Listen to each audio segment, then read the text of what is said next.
ഓം ശ്രീമാത്രേ നമഃ. ഓം ശ്രീ ഗുരുഭ്യോ നമഃ. നമ്മൾ നവരാത്രിയെക്കുറിച്ച് മഹാലയം നവരാത്രിയുടെ വിശേഷ തത്വങ്ങളൊക്കെ നമ്മൾ കണ്ടു. ഇനി നമുക്ക് നവരാത്രിയെക്കുറിച്ച് അവസാന ഭാഗമായിട്ട് ചില വിശേഷ ചിന്തകളാണ് നവരാത്രിയെക്കുറിച്ച് ഞാൻ ഇനി പറയാൻ പോകുന്നത്. കാരണം ഒരു ദേവി ഉപാസക എന്നുള്ള നിലയിൽ ഈ ഒരു 10-15 വർഷങ്ങളിലൂടെ കടന്നുപോയി പലതിൽ നിന്നും കേട്ടതും അറിഞ്ഞതും മനസ്സിലാക്കിയതുമാണ് നമ്മൾ പങ്കുവയ്ക്കുന്നത്. തീർച്ചയായിട്ടും ആർക്കെങ്കിലും ഒക്കെ ഇത് ജീവിതത്തിൽ പ്രയോജനപ്പെടും എന്ന് വിചാരിക്കുന്നു.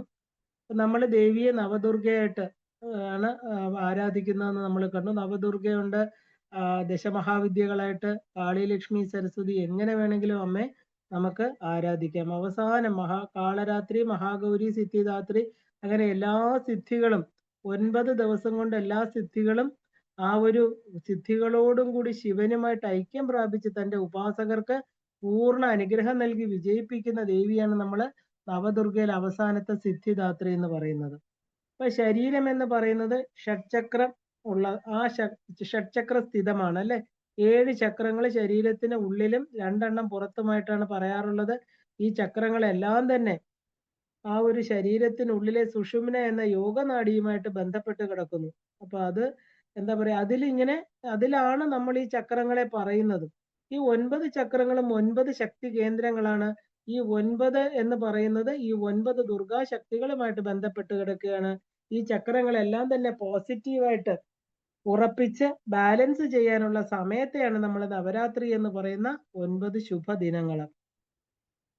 ഈ 9 ദിവസങ്ങളിലും ദേവി ഉപാസകര് നെഗറ്റീവ് എനർജിയുള്ള സ്ഥലങ്ങളിൽ പോവുകയോ അങ്ങനെയുള്ള ആൾക്കൂട്ടങ്ങളുടെ നടുവിൽ പോവുകയോ അങ്ങനെയുള്ളവരോട് നമ്മൾ ഇടപഴകാനോ പാടില്ല എന്ന് പറയുന്നത് അതുകൊണ്ടാണ്. കാരണം തുറന്നിരിക്കുന്ന ചക്രങ്ങള് വഴി അതിൽ ഉള്ളിൽ പ്രവേശിക്കാൻ വളരെ എളുപ്പമാണ്. മാത്രമല്ല ഈ നവദുർഗ മന്ത്രം കൊണ്ട് ഇവയെല്ലാം തന്നെ ആ ഒരു എനർജിയെ ഉള്ളിലോട്ട് നമ്മൾ സമാഹരിച്ച് അടുത്ത നവരാത്രി വരെ സൂക്ഷിക്കേണ്ടതായിട്ടുണ്ട്. ഈ 9 ചക്രങ്ങളിൽ 9 മന്ത്രങ്ങൾ പറയാറുണ്ട്. എന്താണ് ഈ മന്ത്രങ്ങളെന്ന് നമുക്ക് നോക്കാം. ആദ്യത്തേത് ഓം ഹ്രീം ശ്രീ ശൈലപുത്രി ദുർഗായേ നമ. രണ്ടാമത്തത് ഓം ഹ്രീം ശ്രീ ബ്രഹ്മചാരിണി ദുർഗായേ നമ. മൂന്നാമത്തത് ഓം ഹ്രീം ചന്ദ്രകണ്ഠ ദുർഗായേ നമ. 4 ഓം ഹ്രീം ശ്രീ കൂഷ്മാണ്ഡ ദുർഗായേ നമ. 5 ഓം ഹ്രീം ശ്രീ സ്കന്ദമാത ദുർഗായേ നമ. 6 ഓം ഹ്രീം ശ്രീ കാത്യായനി ദുർഗായേ നമ. 7 ഓം ഹ്രീം ശ്രീ കാളരാത്രി ദുർഗായേ നമ. 8 ഓം ഹ്രീം ശ്രീ മഹാഗൗരി ദുർഗായേ നമ. 9 ഓം ഹ്രീം ശ്രീ സിദ്ധിദാത്രി ദുർഗായേ നമ എന്നും ആ ഒരു സർവമംഗള മംഗല്യേ ശിവേ സർവാർത്ഥ സാധികേ ശരണ്യേ ത്രയംബകേ ദേവി നാരായണി നമോസ്തുതേ എന്ന് നിത്യവും ജപിക്കണം. ഈ മന്ത്രത്തിന്റെ കൂടെ തന്നെ ഇതും ജപിക്കണം. നവരാത്രി ദിവസങ്ങളിൽ നമ്മൾ പുണ്യ ദിനങ്ങളാക്കി മാറ്റണം. ഒരു നേരം ഭക്ഷണം കഴിച്ച് ധാരാളം വെള്ളങ്ങള്, ജ്യൂസുകൾ തുടങ്ങിയവ കഴിച്ചൊരു വ്രതം പോലെ ശരീരത്തെ നിയന്ത്രിച്ച് മനസ്സ് ശിവനില് അല്ലെങ്കിൽ ദേവിയില്, ശിവൻ എന്ന് പറഞ്ഞാൽ എന്താ, ശിവ, നമശിവായേ നമശിവായ അല്ലെ. ഐം ഹ്രീം ശ്രീം ഓം ഐം ഹ്രീം ശ്രീം ഓം നമശിവായേ ഓം നമശിവായ. ഇതാണ് ഹൃദയ ചക്രത്തിലിരിക്കുന്ന ശിവശക്തികള്.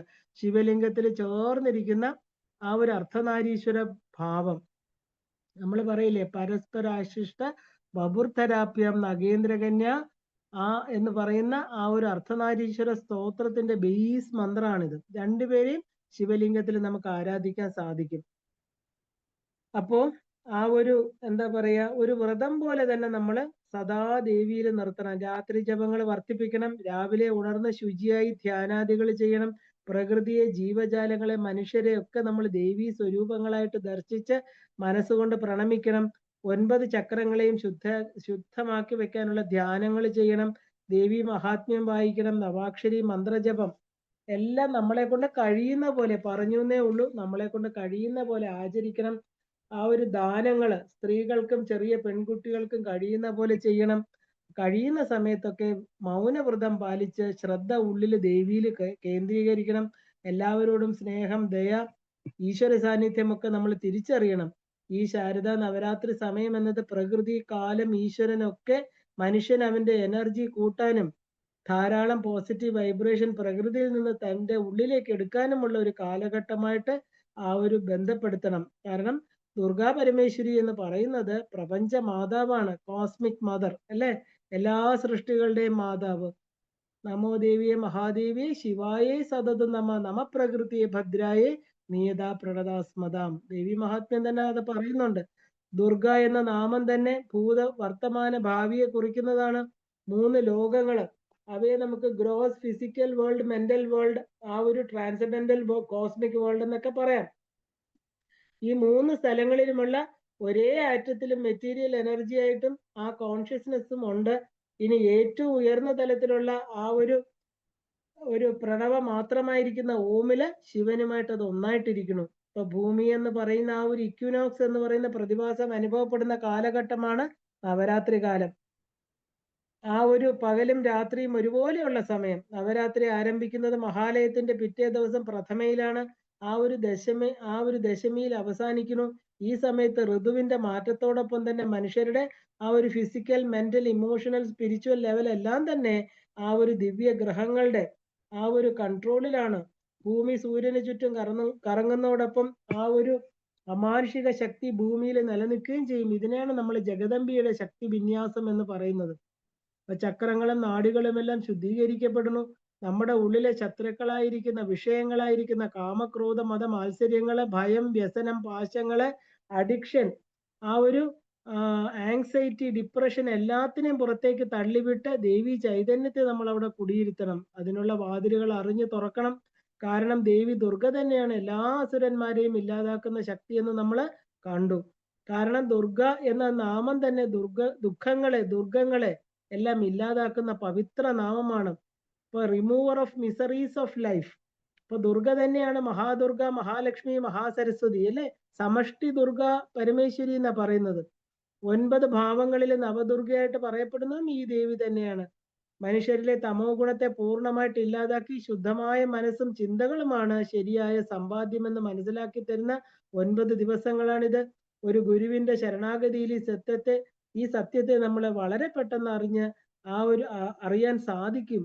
മഹാകാളിയായി ഗുണങ്ങൾ ഇല്ലാതാക്കി മഹാലക്ഷ്മിയായിട്ട് ഐശ്വര്യങ്ങൾ ശുദ്ധ മനസ്സും തന്ന മഹാസരസ്വതിയുമായിട്ട് സരസ്വതിയായി ഏറ്റവും ഉയർന്ന ലക്ഷ്യത്തെ, ആ ലക്ഷ്യം ആധ്യാത്മികതയാണ് എന്ന് പറഞ്ഞു തന്ന് 10ാമത്തെ ദിവസം വിജയത്തിൽ എത്തിക്കുന്ന ശക്തിയാണ് ഈ ദുർഗ എന്ന് പറയുന്ന ജഗദംബിക. ഒരു മനുഷ്യന്റെ ആദിഭൗതിക, ആദിദൈവിക, ആധ്യാത്മിക താപത്രയങ്ങളെ ഇല്ലാതാക്കുന്ന ശക്തിയാണ് ദേവി. ഈ താപത്രയങ്ങൾ നമ്മുടെ സ്ഥൂല സൂക്ഷ്മ കാരണ ശരീരങ്ങളുടേതാണ്. അത് ദേവിയുടെ പ്രകൃതിയാകുന്ന ഗർഭപാത്രത്തില് നിന്നും വരുന്ന ഒരു നവജാത ശിശുവിനെ പോലെ ആദ്യത്തെ 3 ദിവസം തമോ ഗുണത്തെ ഇല്ലാതാക്കി, 2ാമത്തെ 3 ദിവസം രജോ ഗുണത്തെയും ഇല്ലാതാക്കി, അവസാനം സത്വഗുണത്തിലെ അതിക്രമിച്ച് ഗുണാതീതമായിരിക്കുന്ന ആത്മാവിനെ അറിഞ്ഞ് ആഘോഷിക്കുന്നതിനെയാണ് നമ്മൾ വിജയദശമി എന്ന് പറയുന്നത്. ലൗകിക കാര്യങ്ങളിൽ വ്യാപരിക്കുന്ന ജ്ഞാനേന്ദ്രിയങ്ങളും കർമ്മേന്ദ്രിയങ്ങളെയും പൂർണ്ണമായി ഉള്ളിലേക്ക് ദേവിയിൽ സമർപ്പിക്കണം. മന്ത്ര സ്നാനം ചെയ്യണം. ആ ശബ്ദ തരംഗങ്ങളിൽ സ്നാനം ചെയ്യണം. കാരണം മനസ്സിനെ ശാന്തമാക്കണം. വികാരങ്ങളെ ഈശ്വര വിചാരമാക്കി മാറ്റണം. 10ാം ദിവസം ദസറ ആഘോഷങ്ങൾ നടത്തുമ്പോൾ 3 തലങ്ങള് മനുഷ്യ ശരീരത്തിൽ ശുദ്ധമായിരിക്കണം. ശരീരം, മനസ്സ്, ബുദ്ധി 3 തലങ്ങളും ശുദ്ധമാക്കണം. കാരണം ആ ഒരു മനസ്സിലുള്ള തമസിനെ മാറ്റി ആ ഒരു ലക്ഷ്യത്തിൽ കേന്ദ്രീകരിച്ച് ആ ഒരു എന്താ പറയാ പൂർണ്ണ ശുദ്ധി കിട്ടിയെങ്കിൽ മാത്രമേ നമുക്ക് സരസ്വതിയെ അറിയാൻ സാധിക്കുകയുള്ളൂ.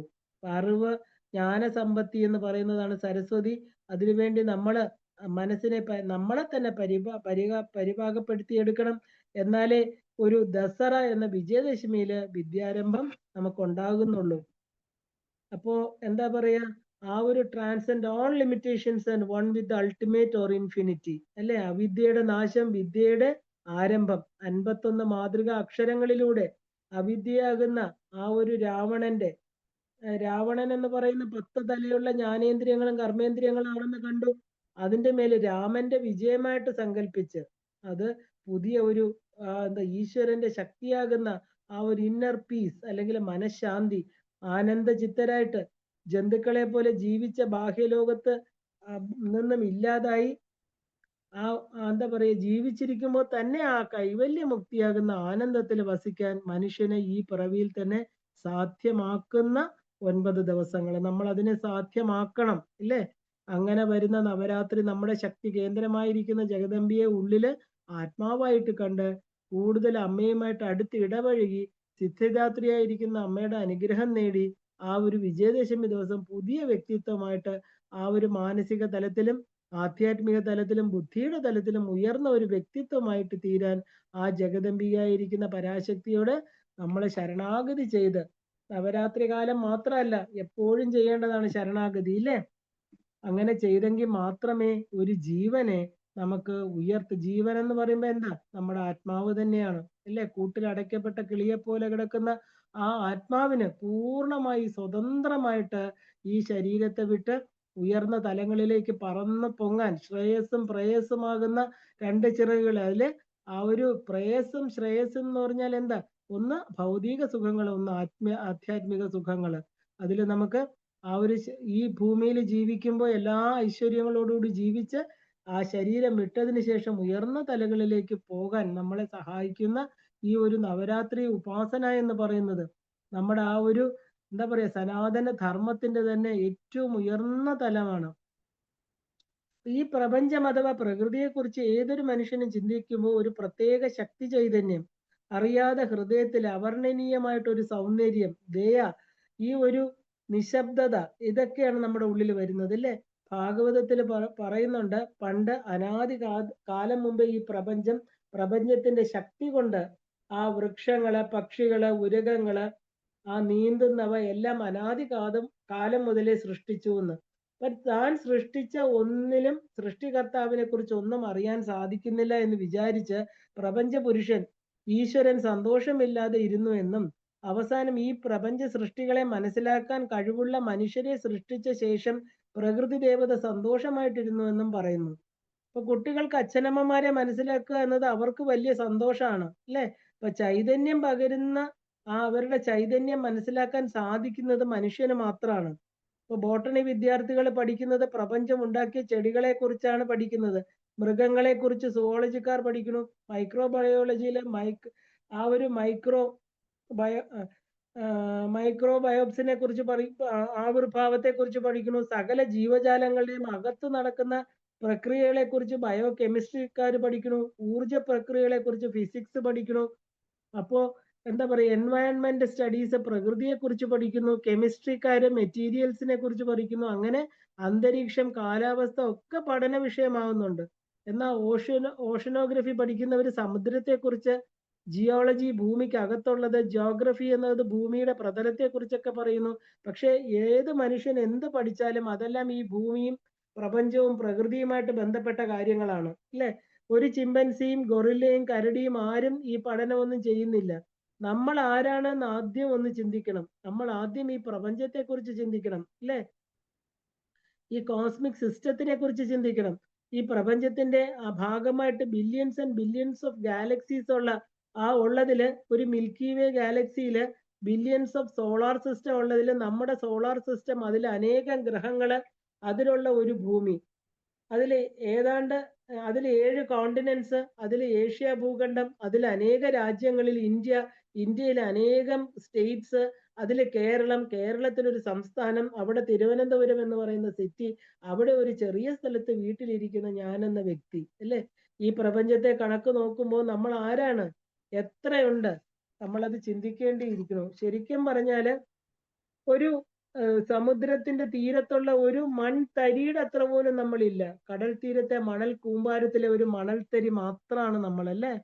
അപ്പോൾ നമ്മളൊരു ചെറിയ ജീവി മാത്രമാണ്. ഈ കോസ്മിക് സിസ്റ്റം നോക്കുമ്പോൾ നമ്മൾ ഒന്നുമല്ല അല്ലേ? അപ്പോൾ നമുക്കൊന്നും ചെയ്യാൻ സാധ്യമല്ല. പക്ഷെ നമ്മൾ എന്താ, നമ്മുടെ ഈ ലൈഫ് എന്ന് പറയുന്നത്, നമ്മുടെ ജീവൻ എന്ന് പറയുന്നത് വളരെ ഉയർന്നതാണ് അല്ലേ? അത്രയും മാത്രം നമുക്കറിയാം. കാരണം ഈ ജീവൻ കിട്ടിയത് കൊണ്ട്, ഈ ശരീരം കിട്ടിയത് കൊണ്ട്, ഈ ശരീരം തന്ന ആളിനെ കുറിച്ച് നമുക്ക് ഓർക്കാൻ സാധിക്കുന്നു. അപ്പൊ ഇതുകൊണ്ട് നമുക്ക് മറ്റുള്ളവർക്ക് പലതും ദാനം, we can contribute something to others too അല്ലെ? വേറൊരാൾക്ക് നമുക്ക് കൊടുക്കാൻ പറ്റും. കാരണം എന്താ പറയാ, വേറൊന്നും നമുക്ക് ചെയ്യാനില്ല അല്ലേ? നമ്മൾ ഒരിക്കൽ ഇവിടെ വരണു, കുറച്ചു നാൾ ഇവിടെ കാണും, അത് കഴിഞ്ഞ് തിരിച്ചു പോകുന്നു അല്ലേ? ഇവിടെ ഉള്ള കാലത്ത് അതിനെയാണ് നമ്മൾ വരുന്നതിനെ ഡേറ്റ് ഓഫ് ബർത്ത് എന്നും പോകുന്നതിനെ ഡേറ്റ് ഓഫ് ഡെത്ത് എന്നും പറയുന്നു. ഇല്ലേ? ഇപ്പൊ നമ്മുടെ ജീവിതത്തിൽ നമുക്കിവിടെ എന്ത് ചെയ്യാൻ കഴിയും? നമുക്ക് ജീവിതത്തെ നന്നായിട്ട് ആസ്വദിക്കാം ഇല്ലേ? ഇല്ലെങ്കില് ഈ ജീവിതം തന്ന ഭഗവാനോട് നന്ദി പറഞ്ഞുകൊണ്ട് ഇതെന്താണ് ഇല്ലേ? ആ ഒരു ഈശ്വരൻ തന്ന ജീവിതം എന്തിനാണ് ഇല്ലേ? എവിടേക്കാണ് ഞാൻ തിരിച്ചു പോകുന്നത് എന്നൊക്കെ നമുക്ക് മനസ്സിലാക്കാൻ സാധിക്കും. ഈ പ്രപഞ്ചത്തെ മനസ്സിലാക്കാൻ പറ്റുന്ന മനുഷ്യന് മനസ്സിലാകും ഈ പ്രപഞ്ചം ഇങ്ങനെ ആയതുകൊണ്ടാണ് നമ്മൾ ഇവിടെ സുഖമായിട്ട് കഴിയുന്നത്. ആ ചൂട്, ആ തണുപ്പ്, വെള്ളം, വായു, പ്രകാശം, മഴ, ജലം, ചെടികള്, ഭക്ഷണ വസ്തുക്കള്, പഴങ്ങള് എല്ലാം തന്നെ മനുഷ്യനിവിടെ സുഖമായി ജീവിക്കാനുള്ള സൗകര്യം കൊടുത്ത സംവിധാനം. അത് ദക്ഷിണയായി ശരീരത്തിനുള്ളിൽ നടക്കുന്ന അത്ഭുതകരമായിട്ടുള്ള പ്രക്രിയകള്. ഭൂമിയിൽ വന്നപ്പോൾ 3 kg ഭാരമുള്ളവര് 80 കിലോ വരെ ആയി തീരുന്നത്. എങ്ങനെ എന്നാൽ പ്രകൃതിയാണ് ഈ ശരീരത്തെ വളർത്തി നിലനിർത്തുന്നത്. ഒടുവില് പ്രകൃതിയിലേക്ക് അത് മടങ്ങുകയും ചെയ്യുന്നു. പ്രകൃതിക്ക് എന്ത് ചെയ്യണം, എന്ത് ചെയ്യരുത് എന്നൊരു ഡയറക്ഷൻ ആരാണ് കൊടുക്കുന്നത്? ഈ ഒരു മഹാപ്രപഞ്ചത്തിൽ മനുഷ്യനെ കുറിച്ച് മനുഷ്യൻ പഠിച്ചു, കാർഡിയോളജി ഹൃദയത്തെ കുറിച്ച് പഠിച്ചു, ENT മൂക്ക്, ചെവി, തൊണ്ട, ബ്രെയിൻ, ശരീരത്തിന് ഓരോ അവയവവും പഠിക്കാൻ സ്പെഷ്യലിസ്റ്റുകള്, മനസ്സിനെ കുറിച്ച് സൈക്യാട്രിസ്റ്റുകൾ പഠിക്കുന്നു. എല്ലാറ്റിനെ കുറിച്ചും പഠിക്കാനുള്ള കഴിവ് മനുഷ്യന് പ്രകൃതി തന്നതാണ്. ഒന്നും മനുഷ്യൻ കണ്ടുപിടിച്ചതല്ല അല്ലെ? കണ്ട് പഠിച്ചതാണ്. അങ്ങനെയുള്ള പ്രകൃതിയെ അറിയുക, ആരാധിക്കുക, സ്തുതിക്കുക. പ്രകൃതി എങ്ങനെയാണ് നമ്മളെ അനുഗ്രഹിച്ചിരിക്കുന്നതെന്ന് ബോധവാന്മാരാകുക. പ്രകൃതി നമുക്ക് എല്ലാം ഫ്രീ ആയിട്ടാണ് തരുന്നത് അല്ലേ? ജലം, വായു, കടൽ മത്സ്യങ്ങള്, മരങ്ങള്, അതിന്റെ ഫലങ്ങള് ഒന്നിനും വിലയിട്ടിട്ടില്ല. ധാന്യങ്ങള്, പച്ചക്കറികൾ എല്ലാം നമുക്ക് വെറുതെ തരുന്നു. മനുഷ്യനാണ് എല്ലാത്തിനും വിലയിടുന്നത്. ഇപ്പോ നമ്മളെ ജനിപ്പിച്ച് സംരക്ഷിച്ച് ആ പ്രകൃതിയാണ് നമ്മുടെ അമ്മ എന്ന് പറയുന്നത് ഇല്ലേ? ഒന്ന് ചിന്തിച്ചു നോക്കണം നമ്മള്. ആ അമ്മയെ നമ്മളെ നമസ്കരിക്കുന്നത്, സ്തുതി ചെയ്യുന്നതാണ് എല്ലാ വേദമന്ത്രങ്ങളും. ഈ ഈശ്വര ശക്തിയെ അവനവന്റെ ശരീരത്തിൽ കണ്ട് സ്തുതിക്കുന്നതാണ് തന്ത്രശാസ്ത്രം എന്ന് പറയുന്നത്.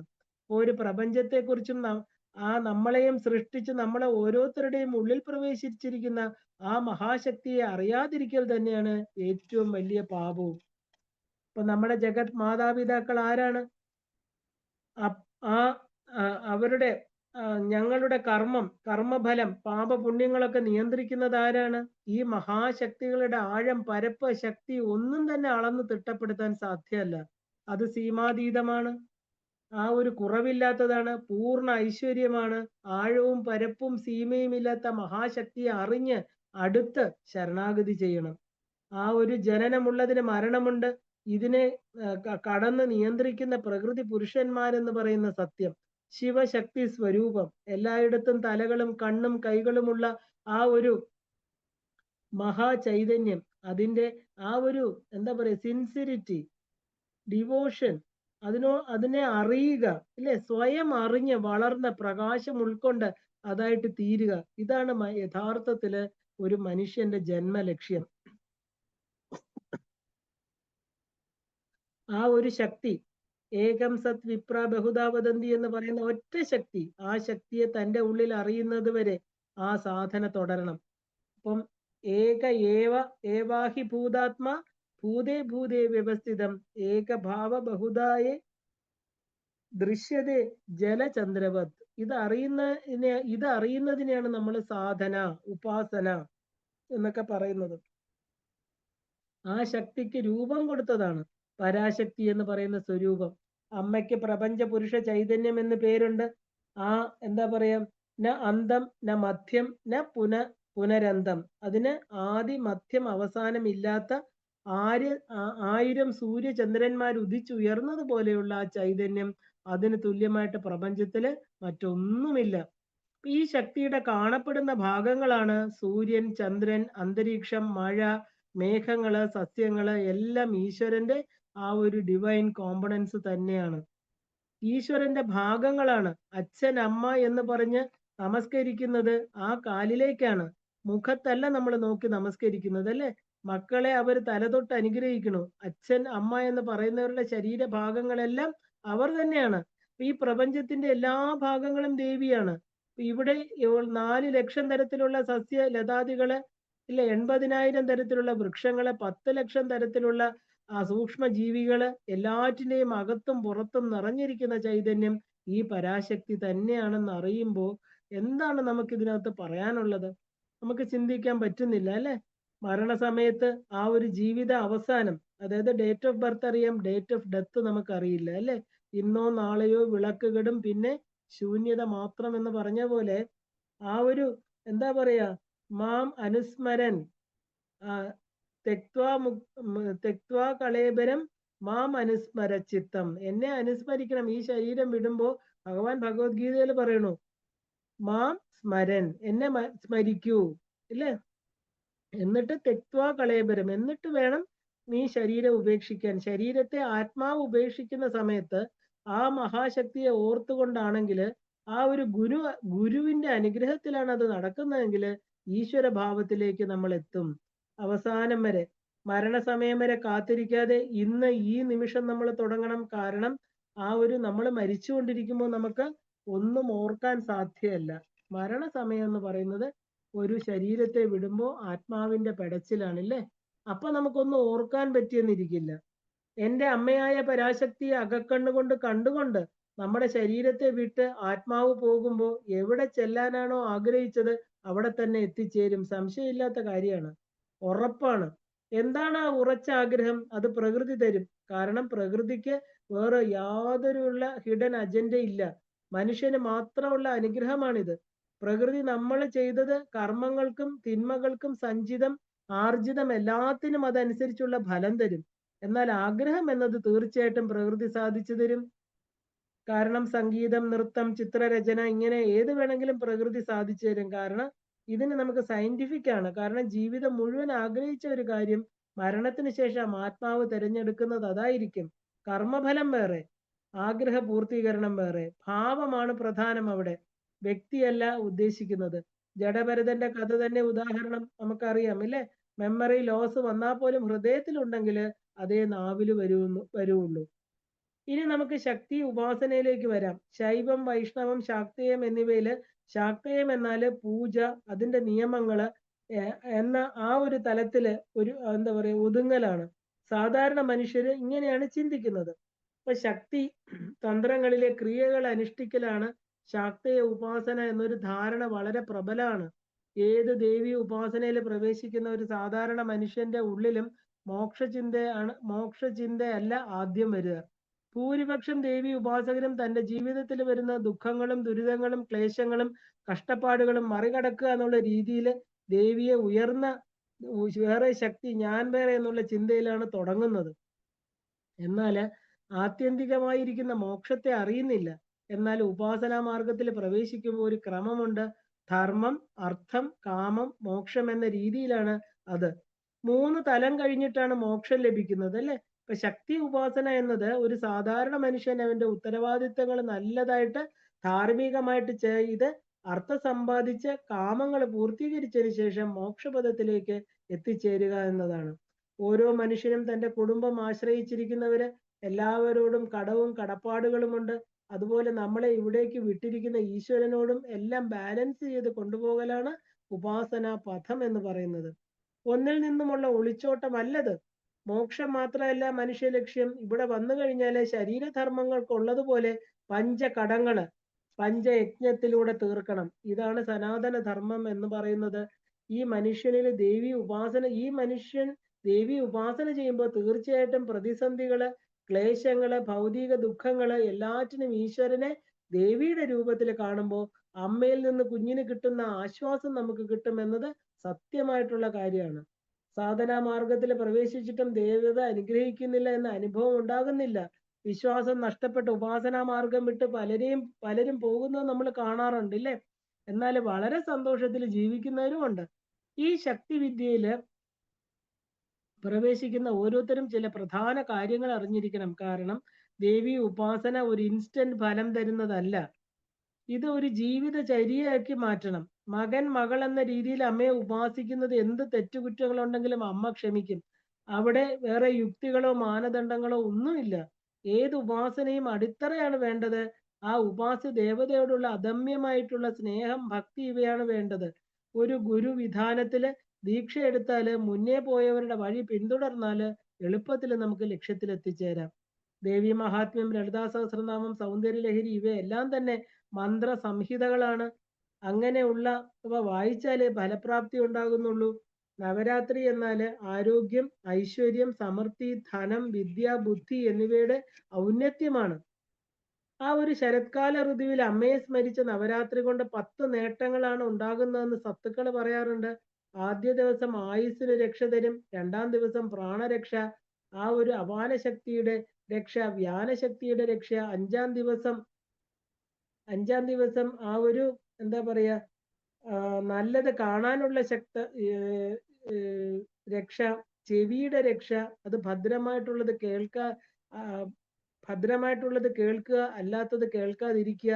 അടുത്തത് വാക്കിന് സന്തോഷം, മനസ്സിന് ശക്തി, ആത്മശക്തി, ജ്ഞാന ജ്യോതിസ് നൽകി. എങ്ങനെ 10 കാര്യങ്ങളാണ് ഉപാസന കൊടുക്കുന്നത്. ഈ പ്രാർത്ഥനയാണ് നവരാത്രി ദിവസങ്ങളിൽ നമ്മൾ ദേവി പാദത്തിൽ വെക്കുന്നത്. 10 ഗുണങ്ങൾ ലഭിക്കണം, അതാണ് ആവശ്യം. എന്താണ് അതിന്റെ ലക്ഷ്യമെന്ന് ചോദിച്ചാല്, പണ്ട് ദേവന്മാര്, വിഷ്ണു ഭഗവാൻ, ബ്രഹ്മാവ് തുടങ്ങിയ എല്ലാവരും ചേർന്ന് മഹിഷാസുരൻ എന്ന് പറയുന്ന അസുരനെ വധിക്കാൻ, അവന്റെ ആ ഒരു എന്താ പറയുക ദുരിതത്തിൽ നിന്ന് രക്ഷ നേടുവാൻ സാക്ഷാൽ മഹാദേവനെ സന്ദർശിച്ചു. ആ മഹാദേവൻ തന്റെ ശക്തിയായിരിക്കുന്ന മഹാദുർഗയെ മഹിഷാസുര നിഗ്രഹത്തിനായിട്ട് പറഞ്ഞയക്കണു. അതിൻ പ്രകാരം എല്ലാ ദേവന്മാരിൽ നിന്നുള്ള തേജസ് ഒന്നായിട്ട് തീർന്ന് അതൊരു അത്യത്ഭുതമായിരിക്കുന്ന നാരീരൂപമായിട്ട് തീർന്നുവെന്നും, ദേവി ഹിമവാൻ കൊടുത്ത സിംഹത്തിൽ ആരൂഢയായി ചൈതന്യമൂർത്തിയായിരിക്കുന്ന പരമേശ്വരിയെ ദേവന്മാർ സ്തുതിക്കുക മാത്രമല്ല, തങ്ങളുടേതായിരിക്കുന്ന എല്ലാ ആയുധങ്ങളും നൽകി മഹാവിഷ്ണുവിന്റെ മായാശക്തിയോടെ ദേവി അസുര സൈന്യത്തെ മാത്രമല്ല മഹിഷാസുരനെയും വധിച്ചു. അപ്പൊ ദേവന്മാരാലും ഋഷിഗണങ്ങളാലും സ്തുതിക്കപ്പെട്ട ദേവി ദുഷ്ടനിഗ്രഹത്തിന്റെയും ശിഷ്ടപരിപാലനത്തിന്റെയും ദുർഗയായിട്ട് മാറി. ആ ശക്തി സ്വരൂപിണിയായിരിക്കുന്ന ജഗദംബികയെ ജ്ഞാനം, ശക്തി, അനുരഞ്ജനം, ആ ഒരു സമ്പൂർണത എന്നീ 4 സർവലൗകിക തത്വങ്ങളോടും ബന്ധപ്പെടുത്തിയാണ് നമ്മൾ കാണുന്നത്. അനേക രൂപങ്ങൾ സ്വീകരിച്ചിട്ടുണ്ടെങ്കിലും മഹേശ്വരി, മഹാകാളി, മഹാലക്ഷ്മി, മഹാസരസ്വതി ഇത് വളരെ പ്രധാനപ്പെട്ട 4 രൂപമാണ്. പട്ടിണി കൊണ്ട് വലഞ്ഞ ലോകത്തെ മഴ കൊണ്ടും സസ്യങ്ങളെ കൊണ്ടും അനുഗ്രഹിച്ച ദേവി ശാകംബരിയായി, നിത്യ കന്യകയായിട്ട് ബാലകുമാരി എന്നും, അസുരനെ വധിച്ച് ദുർഗയായും, ഐശ്വര്യ ദേവതയായിരിക്കുന്ന ലക്ഷ്മിയായിട്ടും, വിദ്യാസ്വരൂപമായിരിക്കുന്ന സരസ്വതിയായിട്ടും അനവധി നാമരൂപങ്ങള് ഏകമായിരിക്കുന്ന പരബ്രഹ്മ സ്വരൂപിണിയായിരിക്കുന്ന പരാശക്തിക്കുണ്ട്. നവരാത്രിയിൽ 9 രാത്രികളിൽ 9 ദേവീ സ്വരൂപങ്ങളെ നമ്മൾ ഭജിക്കുന്നു. പ്രഥമം ശൈലപുത്രി, ഹിമവാന്റെ പുത്രിയായിരിക്കുന്ന പാർവതി, ദ്വിതീയം ബ്രഹ്മചാരിണി, 3-ാം ദിവസം ചന്ദ്രഘണ്ഠ, 4-ാം ദിവസം കൂഷ്മാണ്ഡ അതായത് കോസ്മിക് ഹിരണ്യഗർഭം, 5-ാമത്തെ ദിവസം സ്കന്ദമാത, 6-ാം ദിവസം കാത്യായനി, 7-ാം ദിവസം കാളരാത്രി, 8-ാം ദിവസം മഹാഗൗരി, 9-ാം ദിവസം സിദ്ധിദാത്രി. അങ്ങനെ നവദുർഗ സങ്കല്പത്തിൽ പൂജിക്കാറുണ്ട് അമ്മേ.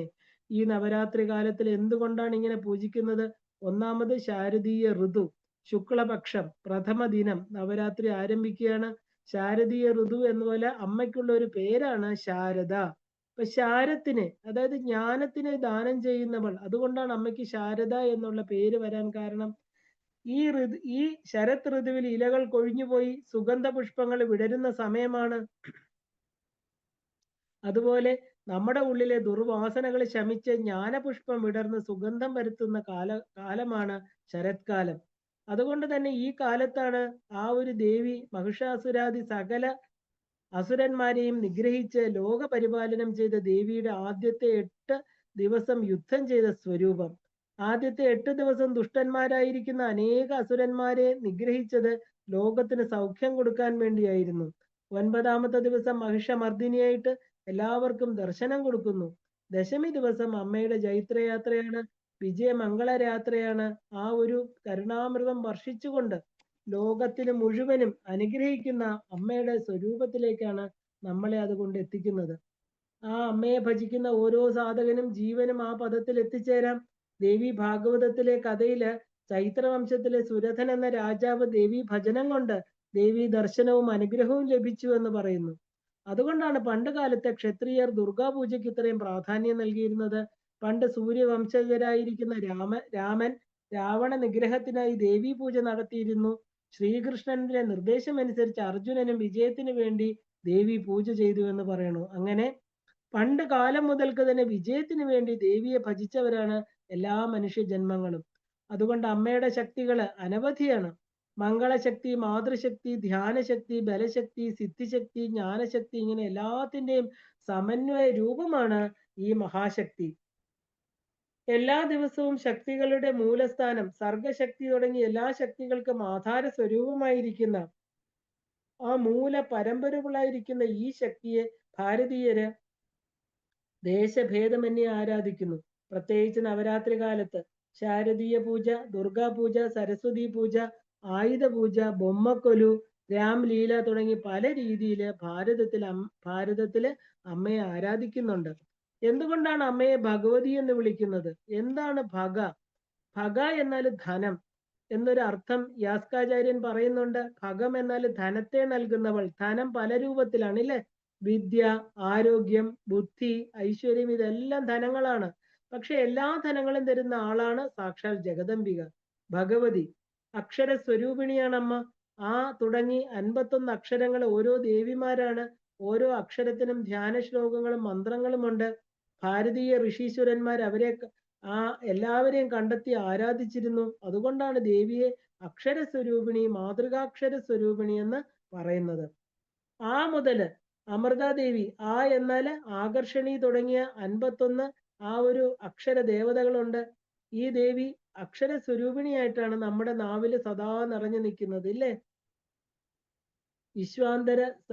വിശ്വാന്തരയായിട്ട് എന്താ പറയാ, യാമികയാണെങ്കിലും വിശ്വത്തിനെ അറിയാതെയുള്ള ആ ഒരു വിശ്വസ്ത ശിവയെ തൊഴാമെന്നാണ് പറയുന്നത്. അപ്പോ സകല വിശ്വങ്ങളുടെയും ഉള്ളിൽ നിറഞ്ഞിരിക്കുന്ന വിശ്വാന്തരസ്ഥയായി നിയാമികയാണെങ്കിലും വിശ്വത്തെ അറിയാതെയുള്ള ആ വിശ്വസ്ത ശിവയെ തൊഴാം. അപ്പൊ വിശ്വങ്ങളുടെ ഉള്ളിൽ നിറഞ്ഞിരിക്കുന്ന ചൈതന്യമായിട്ട് അന്തർയാമിയായിട്ട് ഈ ജഗദംബിക ഈ ജഗത്തിന്റെ സൃഷ്ടിസ്ഥിതി പാലനം ചെയ്തുകൊണ്ട് ദേവിയെ ഈ വിശ്വത്തിലുള്ള ഒരാൾക്ക് പോലും തിരിച്ചറിയാൻ സാധിക്കുന്നില്ലല്ലോ. അങ്ങനെയുള്ള അമ്മയെ, ആ മംഗള സ്വരൂപത്തെ വീണ്ടും വീണ്ടും നമസ്കരിക്കാം. കാരണം അമ്മ എവിടെയോ അല്ല സ്ഥിതി ചെയ്യുന്നത്, നമ്മുടെ ഉള്ളിലാണ്.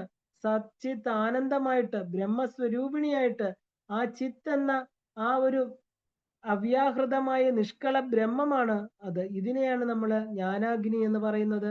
ആ ജ്ഞാനമാകുന്ന അഗ്നിയിൽ നിന്നുണ്ടായവളാണ് ദേവി. ചിതഗ്നികുണ്ട സംഭൂത അല്ലെ? പ്രാപഞ്ചിക വിഷയങ്ങളെ ദഹിപ്പിക്കുന്നതാണ് ജ്ഞാനാഗ്നി. സാധകന്റെ ഹൃദയം ത്യാഗം കൊണ്ട്, തപം കൊണ്ട് ജ്ഞാനകുണ്ടമായിട്ട് തീരുമ്പോൾ അതിൽ ആവിർഭൂതയാകുന്നതാണ് ദേവി. ചിത് അഗ്നികുണ്ട സംഭൂത എന്ന് പറയാൻ കാരണം അതുകൊണ്ടാണ്. അപ്പോ നമ്മുടെ അമ്മയുടെ സ്ഥാനം എവിടെയാണ്? നമ്മുടെ ഹൃദയം തന്നെയാണ് ഇല്ലേ? പാലിൽ നിന്ന് വെണ്ണ തെളിയുന്ന പോലെ മനസ്സിനെ ഷഡ്വൈരികളെ മാറ്റിക്കഴിയുമ്പോൾ മനോഹരമായിരിക്കുന്ന ജഗദംബിയുടെ രൂപം നമ്മൾക്ക് തെളിഞ്ഞു വരും. ഹൃദയമുകുരത്തിലെ പരാശക്തി ദർശനമാണ് നവരാത്രിയുടെ ലക്ഷ്യം ഇല്ലേ? നമുക്ക് സുധാ സിന്ദൂർ മധ്യ എന്ന് പറയുന്ന ആ ശ്ലോകം സൗന്ദര്യ ലഹരിയിൽ പറയുമ്പോൾ അമ്മ നമ്മുടെ ഹൃദയത്തിൽ ആ ഒരു ശ്ലോകം വളരെ ഉദാത്തമായിരിക്കുന്ന ശ്ലോകമാണ്. അതിൽ നമുക്ക് ദേവി എവിടെയാണ് ഇരിക്കുന്നത്, ആരുടെ പുറത്താണ് ഇരിക്കുന്നത്, എങ്ങനെ ഇരിക്കുന്നു, എല്ലാം വളരെ വിശദമായിട്ട് പറയുന്നുണ്ട്. ഈ ദർശനം നമുക്ക് ലഭിക്കണം ഇല്ലേ? നമ്മൾ ദേവിയെ സ്തുതിച്ച് ഉണർത്തണം. വിഷ്ണുവിലാസിനി, ദുഃഖ നിവാരിണി, സരസ്വതി, ജഗദംബ അല്ലെ? ആ ഒരു സാംബ സദാശിവ ഹൃദയ നിവാസിനി, ഭഗവതി, മൂകാംബ ഞങ്ങളെ കാത്ത് രക്ഷിക്കൂ എന്നൊക്കെ നമ്മള് നമ്മള് ഉണർത്തണം ദേവിയെ. കാരണം ആ ഒരു എന്താ പറയാ, നാദബ്രഹ്മ സ്വരൂപിണിയാണ്. അപ്പോൾ നമ്മൾ സാധാരണ സർവത്ര ദേവി നാമസങ്കീർത്തനം ജയ ജയ മഹാദേവിയെ നമ എന്ന് പറയാറുണ്ട് അല്ലേ? അപ്പൊ ആ ഒരു മനസ്സിൽ നമ്മൾ ദേവിയെ ഉണർത്തിയെങ്കിൽ മാത്രമേ അമ്മയ്ക്ക് ഉണർന്ന് നമ്മുടെ വിളി നമ്മൾ പറയുന്നത് ശ്രദ്ധിക്കാൻ പറ്റുള്ളൂ. അമ്മേ നാരായണ, ദേവി നാരായണ, ലക്ഷ്മി നാരായണ, ഭദ്രേ നാരായണ, സർവമംഗള മംഗല്യേ ശിവേ സർവാർത്ഥ സാധികേ ശരണ്യേ ത്രയംബകേ ഗൗരി നാരായണി നമോസ്തുതേ. ഓം ഗും ഗുരുഭ്യോ നമ, ഓം ഗണപതേ നമ, ഓം സം സരസ്വതിയെ നമ, ഓം ശ്രീ മഹാദേവിയെ നമ. ഇതെല്ലാം തന്നെ നമ്മൾ മാതർമേ മധു കൈഡഭഗ്നി പറയുന്ന അതിന് മുമ്പേ പറയുന്നതാണ്. നമ്മുടെ ജീവിതത്തില് വാക്കും ജീവിതവും തമ്മിൽ വലിയ പാരസ്പര്യമുണ്ട്. കാരണം മനുഷ്യന്റെ ആ ഒരു എന്താ പറയാ ആദരണമാണ് വാക്കെന്ന് പറയുന്നത്. മനുഷ്യന്റെ കുടുംബത്തെയും സാമൂഹിക ജീവിതത്തെയും നയിക്കാന് വാക്കുകൾക്ക് ശക്തിയുണ്ട്. അതുപോലെ തകർത്ത് കളയാനും. ഇപ്പൊ ചൈതന്യ സ്വരൂപത്തിന്റെ ആ ഒരു ആ ഒരു എന്താ പറയാ സമ്മാനമാണ് വാണി എന്ന് പറയുന്നത്. അപ്പോ മനുഷ്യന്റെ മനുഷ്യന്റെ ആ ഒരു സൃഷ്ടി എന്ന നിലയിലും വ്യഷ്ടി നിലയിലും സമഷ്ടി നിലയിലും വ്യക്തി എന്ന നിലയിലും നയിക്കുന്നത് വാക്കാണ്. നമ്മുടെ ഋഷീശ്വരന്മാർ അതിനെ തിരിച്ചറിഞ്ഞു. ഋഗ്വേദത്തിൽ അമൃതത്വത്തിന്റെ ആ ഒരു നാഭി കേന്ദ്രമായിട്ടും ദേവന്മാരുടെ ജിഹ്വയായിട്ടും വാക്കിനെ പറയുന്നുണ്ട്. അതുകൊണ്ടാണ് ഉപാസകന്മാർ ജ്ഞാനത്തിൽ വാണിയെ ശുദ്ധീകരിച്ച് അനുയോജ്യമായ രീതിയിൽ ഉപയോഗിക്കണമെന്ന് ഋഗ്വേദം പറയുന്നത്. അക്ഷരദേവതയും വിദ്യാസ്വരൂപിണിയുമായിരിക്കുന്ന സരസ്വതിയെ പൂജിക്കുന്നത് ആ ദിവസം ആദ്യ അക്ഷരം കുറിക്കാൻ എഴുത്തിനിരുത്തുന്നതും അതുകൊണ്ടാണ്. സരസ്വതി ദേവി ഉപാസന എന്ന് പറഞ്ഞാല് മേധാശക്തിയെ വർദ്ധിപ്പിക്കുന്ന പ്രാചീന ഋഷിമാര് പറഞ്ഞു വെച്ചിട്ടുണ്ട്. ഒരു മേധാശക്തി വർദ്ധിപ്പിക്കാനാണത്. ആ സരസ്വതി പ്രവാഹത്തെ ഋഗ്വേദത്തിലെ ഭാരതി എന്നും ഋജുർവേദത്തെ ഈള എന്നും സാമവേദത്തിലെ സരസ്വതി എന്നും അഥർവവേദത്തിലെ മഹി എന്നും പേരിട്ട് വിളിച്ചു. ഭാരതി, ഇള, സരസ്വതി എന്നൊക്കെ പറയുന്നത് ആ ഒരു ഭ എന്ന് പറഞ്ഞാല് ജ്ഞാനം. ജ്ഞാനത്തിനെ പ്രകാശിപ്പിക്കുന്നവൾ ഭാരതി. പ്രകൃതിയുടെ സകല രഹസ്യങ്ങളും നമ്മളെ മനസ്സിലാക്കുകയും അതിലൂടെ ശാന്തി പ്രദാനം ചെയ്യുന്നതാണ് ഭാരതി. ഇള എന്നാല് ആ ഒരു വാക് ശക്തി കൊണ്ട് നമുക്ക് ഭൂമിയിൽ നിന്ന് അന്നം ലഭിക്കുന്നത്. അതുകൊണ്ട് ദേവീ ശക്തിക്ക് യജുർവേദം ഇള എന്നുള്ള പേര് കൊടുത്തു. മൂന്നാമതായിട്ട് സരസ്വതി. സാമവേദത്തിലെ ബ്രഹ്മാവിന്റെ പത്നി സ്വരൂപമാണ് ദേവി. സർവജ്ഞാനവും പകർന്നു നൽകുന്നതിനാണ് ദേവി സരസ്വതിയായത്. ദേവി കാമരൂപിണിയായിട്ടും വേദരൂപിണിയായിട്ടും വരതയായിട്ടും ഒക്കെ ഭാരതീയർ വാഴ്ത്തുന്നുണ്ട്. ഇപ്പൊ സരസ്വതി നമസ്തുഭ്യം വരതേ കാമരൂപിണി എന്നുള്ളത് ആ ഒരു വേദരൂപിണി എന്നും നമ്മൾ പറയാറുണ്ട്. വിദ്യാരംഭം കരിഷ്യാമി സിദ്ധിർഭവതുമേ സദാ. നാലാമത്തേത് മഹി. അഥർവവേദത്തിലെ മഹി എന്നാൽ സകല രോഗങ്ങൾക്കും സകല യുദ്ധങ്ങളിൽ നിന്നും രക്ഷിക്കുന്നത് കൊണ്ടാണ് മഹി എന്ന പേര് വന്നെന്ന് പറയണു. 4 പേരുകളിൽ കൂടിയും ദേവി നമ്മളെ അനുഗ്രഹിക്കണു. ഇനി ഒരു പേരും കൂടിയുണ്ട്, ദശഹര. വളരെ പ്രസിദ്ധമാണ് ഈ നാമം. കാരണം 10 എണ്ണത്തെ നശിപ്പിക്കുന്നവൾ ദശഹര എന്നാണ്. അത് 10 എണ്ണം എന്താണെന്ന് ചോദിച്ചാൽ മധു, കൈടബൻ, മഹിഷാസുരൻ, ശുംഭൻ, നിശുംഭൻ, ധൂമ്രലോചനൻ, രക്തബീജൻ, ചണ്ടൻ, മുണ്ടൻ തുടങ്ങി ക്ലേശരൂപമായിരിക്കുന്ന സകല രാക്ഷസന്മാരെ നശിപ്പിക്കുന്നത് കൊണ്ട് ദശഹര എന്ന അമ്മയ്ക്ക് പേര് വന്നു. ഈ 10 പേരിൽ മധു എന്നത് മദ്യം, അഹങ്കാരം, അജ്ഞത. കൈടബൻ എന്നത് ലോഭം, അത്യാഗ്രഹം. മഹിഷാസുരൻ എന്ന് പറഞ്ഞാൽ മൃഗീയ വാസനകൾ, അതായത് അനിമൽ ഇൻസ്റ്റിങ്സ്. ശുംഭൻ എന്ന് പറഞ്ഞാൽ ശുംഭതരം, ഭോഷ്ക്. നിശുംഭൻ പൊങ്ങച്ചം, ഡംഭ. ധൂമ്രലോചനൻ കോപം, സദാ നമ്മുടെ സഹചാരിയാണ്. രക്തബീജൻ എന്ന് പറയുന്നത് താമസ രജോ ഗുണങ്ങള്.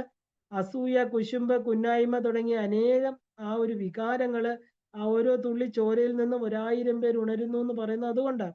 ചണ്ടൻ എന്ന് പറഞ്ഞാൽ കാമം, ആഗ്രഹം. മുണ്ടൻ എന്ന് പറഞ്ഞാൽ മൗഢ്യം. എല്ലാത്തിനോടുമുള്ള മൗഢ്യത്തെ കളഞ്ഞ അമ്മ നമ്മളെ ഉത്സാഹം തരുന്നു അല്ലെ. എല്ലാ രാക്ഷസന്മാരും ദുർവാസനകളും ആ ഒരു നികൃഷ്ട പ്രവൃത്തികളുമാണ്.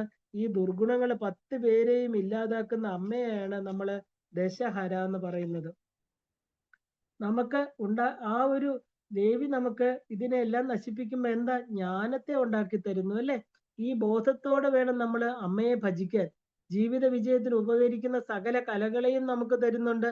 എല്ലാം തരുന്നതാണ് അമ്മ. അതുകൊണ്ട് അമ്മയ്ക്ക് പ്രിയപ്പെട്ട നവരാത്രി കാലത്ത് സർവ്വ വിജയത്തിനും വേണ്ടി നമ്മൾ ഭജിക്കണം. നമ്മളെ കലകളും ബ്രഹ്മവും നീയല്ലോ, കാലപ്രവാഹമായ മായാവിലാസിനി, ആദിമധ്യാന്തങ്ങൾ, നാദസ്വരൂപവും മായേ മഹേശ്വരി നീയല്ലോ ദേവി. തീരാത്ത ദുഃഖങ്ങൾ അലയാഴിയായി മാറും നശ്വര ജീവിത നിമിഷ ദളങ്ങളിൽ ഒരു നവഹേമന്ത ഹിമകണമായി പെയ്തു തണലെനിക്കേകു കാരുണ്യവാരിധേ. ഹേമന്ത ഹിമകണമായി പെയ്ത് തണലെനിക്കേകണേ കാരുണ്യവാരിധേ. തണലെനിക്കേകണേ കാരുണ്യവാരിധേ. അമ്മേ നാരായണ, ദേവി നാരായണ, ലക്ഷ്മി നാരായണ, ഭദ്രേ നാരായണ. ഇത് ഒരു എന്താ പറയാ ദേവി ഭക്തൻ രചിച്ച വരികളാണ്. മായാമോഹ മഹാബ്ദിയില് പതിലും നീന്തി തളർന്നേൻ മഹാമായേ, നിൻ തിരുവടി മാത്രമേ കാണുന്നുള്ളൂ ശരണം. ആ ഒരു ഘോര അന്ധകാരത്തിലും മായ തന്നെ മാനസത്തിൽ മതിബിംബം പോലെ വിളങ്ങും ജഗൽനാഥേ, നിന്നുടെ ആ ഒരു മജ്ജസുധ സുധാബ്ദ രൂപം നുകർന്നാവൂ ഞാൻ. അപ്പൊ ഇതെല്ലാം തന്നെ ദേവിയെ പ്രകീർത്തിച്ചുകൊണ്ടുള്ളിരിക്കുന്ന വാക്കുകളാണ്. സർവത്ര ദേവി നാമസങ്കീർത്തനം, ജയ ജയ മഹാദേവിയെ നമ എന്ന് പറയാറുണ്ട് നമ്മള്. കാരണം ദേവി ജയിക്കട്ടെ, ജയം നമുക്ക് തരട്ടെ. കാത്യായനി മഹാമായേ ഭവാനി ഭുവനേശ്വരി സംസാര സാഗരേ മഗ്നം മാം സമുദ്ധര കൃപാനിധേ. ബ്രഹ്മ വിഷ്ണു ശിവാരാധ്യേ പ്രസീത ജഗദംബികെ മനോ അഭിലിഷിതം ദേവി പരം ദേഹി നമോസ്തുതേ. വളരെ പ്രസിദ്ധമായിരിക്കുന്ന ഒരു 4 വരികളാണ്. നമ്മള് എന്താ പറയാ, ദേവിയെക്കുറിച്ച് സംസാര സാഗരേ മഗ്നം മാം ഉത്തര കൃപാനിധേ. നമ്മള് എന്താ പറയാ, ദേവിയെ നമ്മൾ ഈ സംസാര സാഗരത്തിൽ നിന്ന് ഉദ്ധരിക്കാൻ വേറെ ആർക്കും സാധ്യമല്ല. ഏതൊരു വ്യക്തിയുടെയും ജീവിത വിജയം വിജയം എന്നത് കർമ്മരംഗവുമായിട്ട് ബന്ധപ്പെട്ടതാണ്. കർമ്മരംഗത്ത് പരാജയം ഉണ്ടായാൽ ജീവിതം തന്നെ പരാജയപ്പെട്ടതായിട്ട് തോന്നും, അല്ലേ? ഒരു വ്യക്തിയുടെ മനസ്സിലാണ് കർമ്മങ്ങൾ രൂപപ്പെടുന്നത്. അപ്പൊ തന്റെ കുശലതയിലെ വിശ്വാസം നഷ്ടപ്പെടുമ്പോൾ അസൂയ തുടങ്ങിയ ദുർവിചാരങ്ങളെയൊക്കെ തലപൊക്കാൻ തുടങ്ങും. അതോടൊപ്പം കർമ്മത്തിൽ ഏകാഗ്രത നഷ്ടപ്പെടുകയും ചെയ്യും. മനസ്സിന്റെ ദേവത പരാജയപ്പെടുമ്പോൾ അവിടെ മഹിഷാസുരാദികൾ തലപൊക്കും, അവർ വിജയിക്കും, നമ്മൾ തോൽക്കും, ഇല്ലേ? രക്തബീജനെ പോലെ അനേകായിരം ചീത്ത വിചാരങ്ങൾ ഉയർന്നു വരും. ആ ഇന്ദ്രിയങ്ങളിലുള്ള വിശേഷ ജ്ഞാനം പ്രവർത്തിക്കില്ല, ബുദ്ധി പ്രവർത്തിക്കില്ല, കാണേണ്ടത് നേരാവണ്ണം കാണാൻ പറ്റില്ല, കേൾക്കേണ്ടത് നേരാവണ്ണം കേൾക്കില്ല, വാക്കുകൾ വേണ്ടവണ്ണം പറയാൻ പറ്റാതെ വരും, ശത്രുക്കളെ ഉണ്ടാക്കുക തുടങ്ങിയ ഇന്ദ്രിയ ജ്ഞാനങ്ങളൊക്കെ പ്രവർത്തിക്കാതെ വരും, അല്ലേ? അപ്പൊ ഒരുവന്റെ മനസ്സിലും ബുദ്ധിയിലും ഇന്ദ്രിയങ്ങളിലുമുള്ള ദേവതമാര് അധോമുഖരാകുമ്പോൾ അവരെ കർമ്മോത്സുകരാക്കുന്നതിന് വേണ്ടി നമ്മുടെ ഋഷിമുനിമാര് കണ്ടുപിടിച്ചതാണ് വർഷത്തിലൊരിക്കലും നവരാത്രി എന്ന് പറയുന്ന ഉപാസനാ ചടങ്ങ്. വ്രതവും വിദ്യാരംഭവും ഒക്കെ മനുഷ്യനിലെ ദിവ്യ ഗുണങ്ങളായിരിക്കുന്ന ഇച്ഛാശക്തി, ജ്ഞാനശക്തി, ക്രിയാശക്തി, ചേതനാശക്തികളെ ഉണർത്തുന്നതിന് വിശിഷ്ടമായിരിക്കുന്ന സാധനാക്രമങ്ങള് ഋഷീശ്വരന്മാര് പുരാണ കാലത്ത് തന്നെ ആവിഷ്കരിച്ചിരുന്നു, ആചരിച്ചു വന്നു.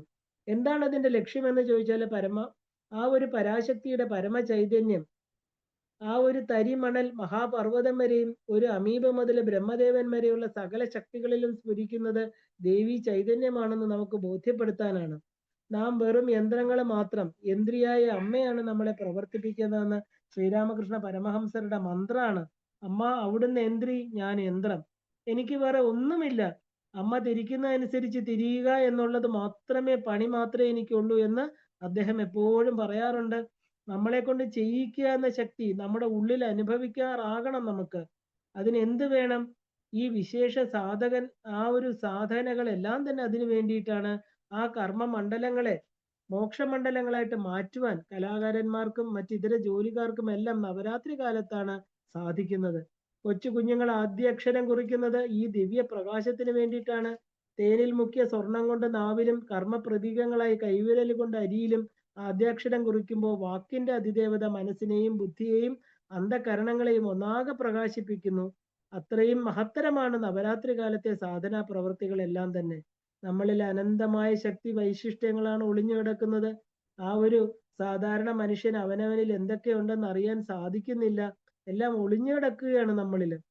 ഒരു സാധാരണ ജീവിതം നടത്തുന്ന വ്യക്തിയിലും ഈശ്വര ശക്തി വിശേഷത്തെ എങ്ങനെ പുറത്തേക്ക് കൊണ്ടുവരാം എന്ന് പൂർവ്വസൂരികളുടെ ചിന്തയാണ് നവരാത്രി പൂജാ വിധാനങ്ങളൊക്കെ തന്നെ. അന്തർമുഖ സമാരാധ്യായിരിക്കുന്ന ദേവിയെ, ദിവ്യമായ വാക് ശക്തിയെ ഉള്ളിൽ ദർശിക്കുന്ന അതിരഹസ്യമായ ഉപനിഷത് വിദ്യയാണ് അഷ്ടമി പൂജ എന്നുള്ളത്. മഹാനവമി ദിവസത്തില് ആ നവനവങ്ങളായിരിക്കുന്ന പുതിയ ചിന്തകളുമായിട്ട് കർമ്മപദത്തിലേക്ക് കാൽ വെച്ച് നടക്കാനുള്ള ഒരുക്കങ്ങളാണ് നമ്മൾ ചെയ്യുന്നത്.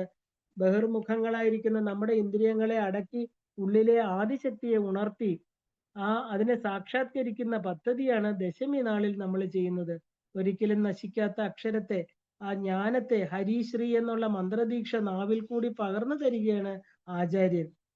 സ്വർണം പോലെ മനോഹരമായ തിളക്കമുള്ളതാകണം നമ്മുടെ വാക്കുകൾ, തേൻ പോലെ മധുരമുള്ളതാകണം നമ്മുടെ വാക്കും അർത്ഥവും.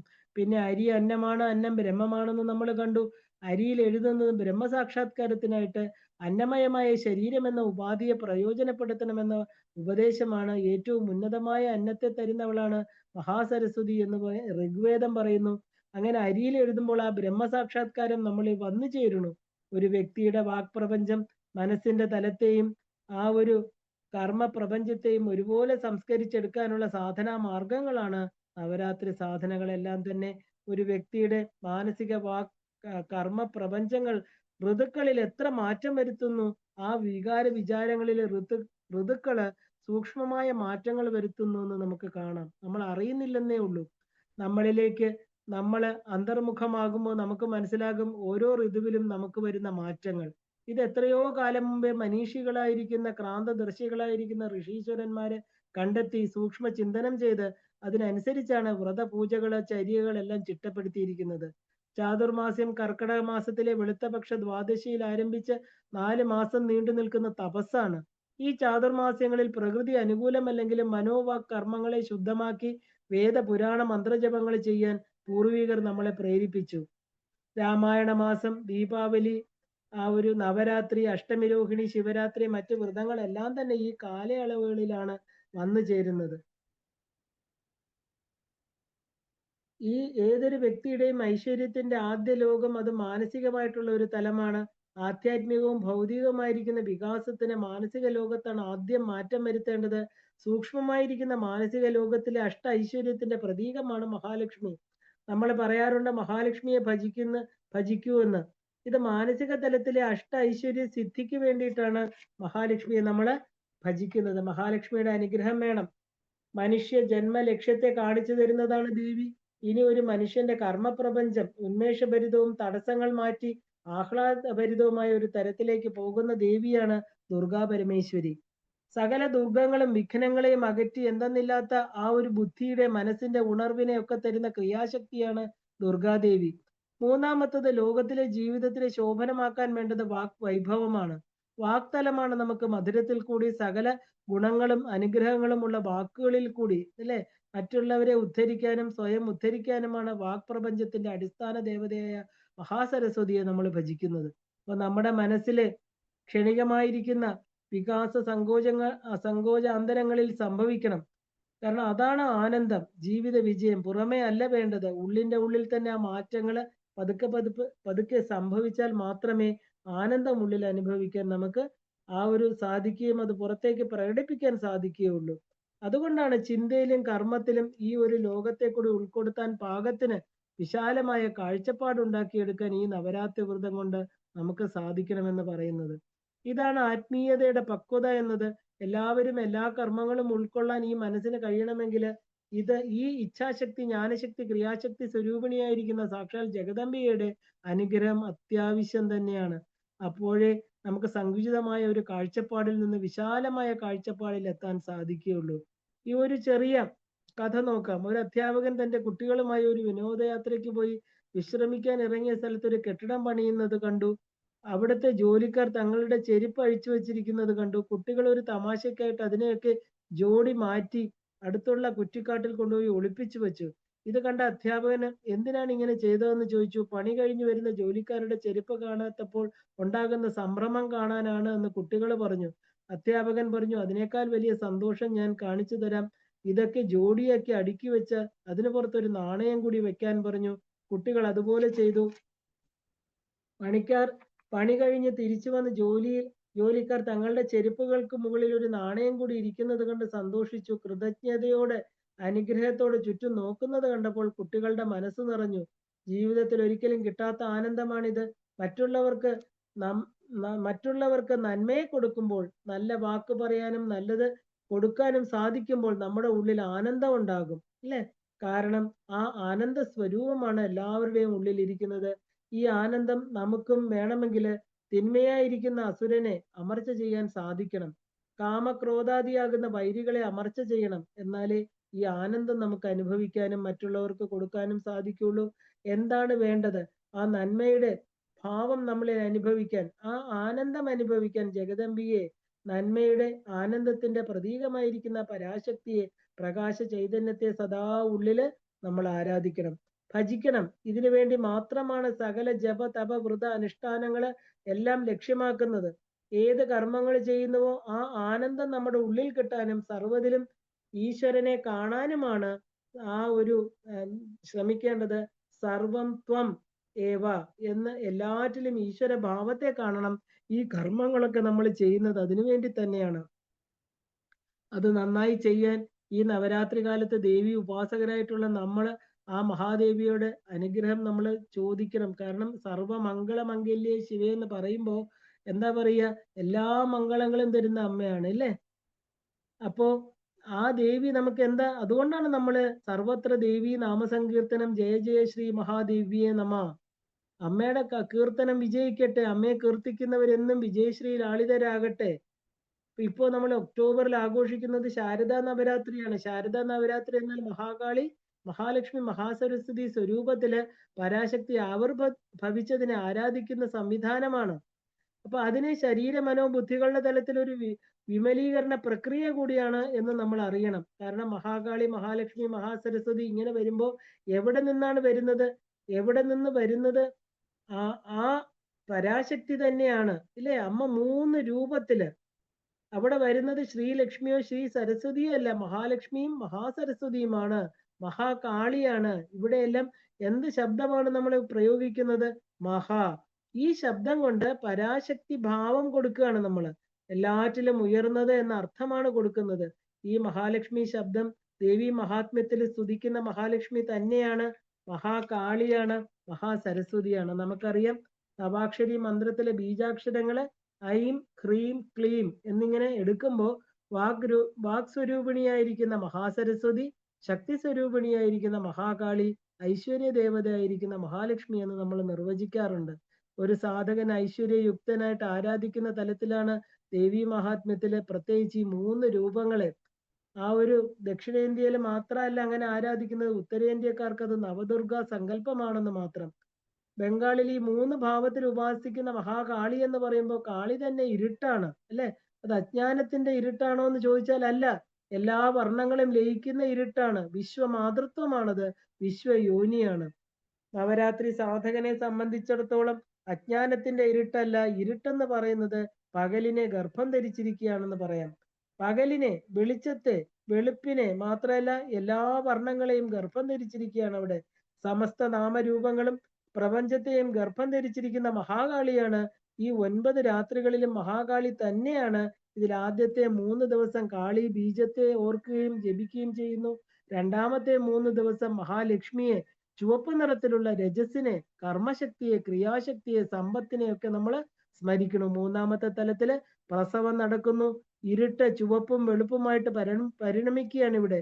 മൂന്നാമത്തെ അവസ്ഥയായിരിക്കുന്ന വിജയദശമി നമ്മുടെ പ്രജ്ഞയ്ക്ക്, ബുദ്ധിക്ക് പൂർണ്ണ വിമലീകരണം, ശുദ്ധത സംഭവിക്കുന്നു.